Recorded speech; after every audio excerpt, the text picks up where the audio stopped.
Trump प्रशासन एक कोविड-19 vaccine विकसित करने वाली 100 मिलियन खुराक की दिसंबर डिलीवरी के लिए फाइजर को लगभग $2 बिलियन का भुगतान करेगा, जिसे फार्मास्यूटिकल कंपनी विकसित कर रही है। 22 जुलाई एपी जॉर्जिया के सवाना में सोमवार सुबह 6:45 पर संभावित कोविड-19 वैक्सीन का परीक्षण करने वाला पहला बड़े पैमाने पर अमेरिकी परीक्षण शुरू हुआ, जब पहले प्रतिभागी को बाह में एक गोली लगी, सुरक्षा और प्रभावशीलता के लिए परीक्षण करने के लिए।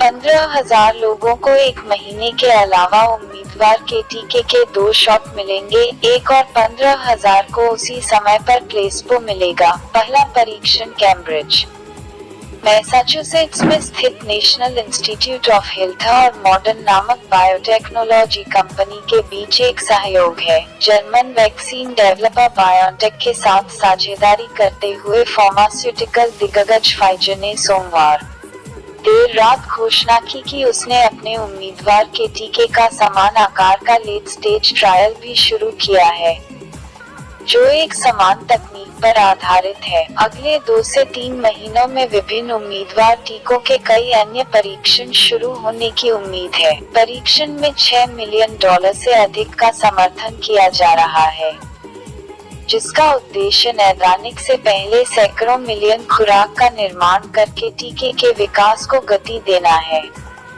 ताकि यह निर्धारित हो सके कि प्रत्येक उम्मीदवार सुरक्षित और प्रभावी है या नहीं। पहले जोखिम निर्माण के दृष्टिकोण की कोशिश कभी नहीं की गई। यदि कोई उम्मीदवार टीका इस तथाकथित चरण 3 परीक्षण में विफल रहता है, तो खुराक बाहर फेंक दी जाएगी, संघीय अधिकारियों ने कहा है। सोमवार को एक टेलीफोन ब्रीफिंग में पहले चरण 3 के मुकदमे की शुरुआत करने के लिए कई लोगों ने इस प्रयास का नेतृत्व किया, जो इसे SARS-CoV-2 कोविड-19 का कारण बनने वाले वायरस के खिलाफ एक टीका के विकास में एक मील का पत्थर बताया। यह टीकाकरण के इतिहास में वास्तव में एक ऐतिहासिक घटना है, डॉक्टर एंथनी फॉसी ने कहा, जो राष्ट्रीय एलर्जी और संक्रामक रोगों के प्रमुख के रूप में सरकार के टीका विकास का नेतृत्व कर रहे हैं।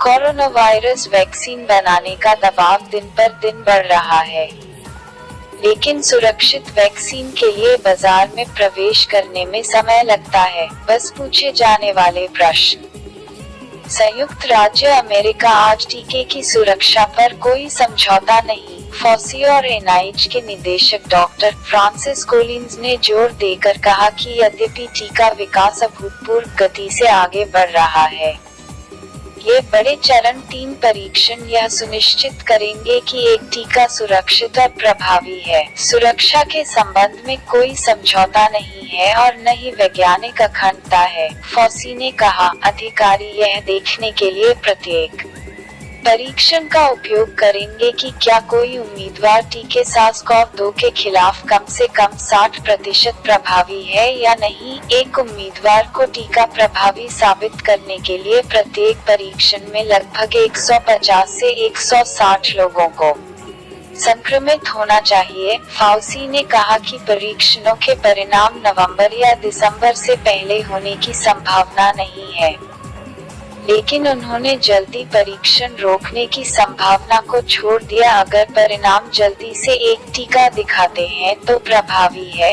नर्स कैरोलिन ग्रासप्रुबेर एरिन एनवाई के स्वयंसेवक इथाका फायर फाइटर वेड बार्डो को एक इंजेक्शन देती है, जो कि राष्ट्रीय स्वास्थ्य और आधुनिक इंस्टीट्यूट द्वारा विकसित एक संभावित कोविड-19 वैक्सीन का दुनिया का सबसे बड़ा अध्ययन है। 27 जुलाई 2020 तक चल रहा है। बिंघमटन एनवाई हंस PENNIN के AP एक चिंता का विषय है कि संयुक्त राज्य अमेरिका में प्रभावशीलता साबित करने के लिए पर्याप्त संक्रमण नहीं होंगे। दुर्भाग्य से एक समस्या होने की संभावना नहीं है, फॉसी ने कहा। हम मानते हैं कि हमारे अपने देश में हमारे पास पर्याप्त गतिविधि है ताकि हम अपने देश में साइटों से उत्तर प्राप्त कर सकें, उन्होंने कहा। ब्राजील और दक्षिण अफ्रीका सहित अन्य देशों की साइटों का उपयोग किया जा सकता है।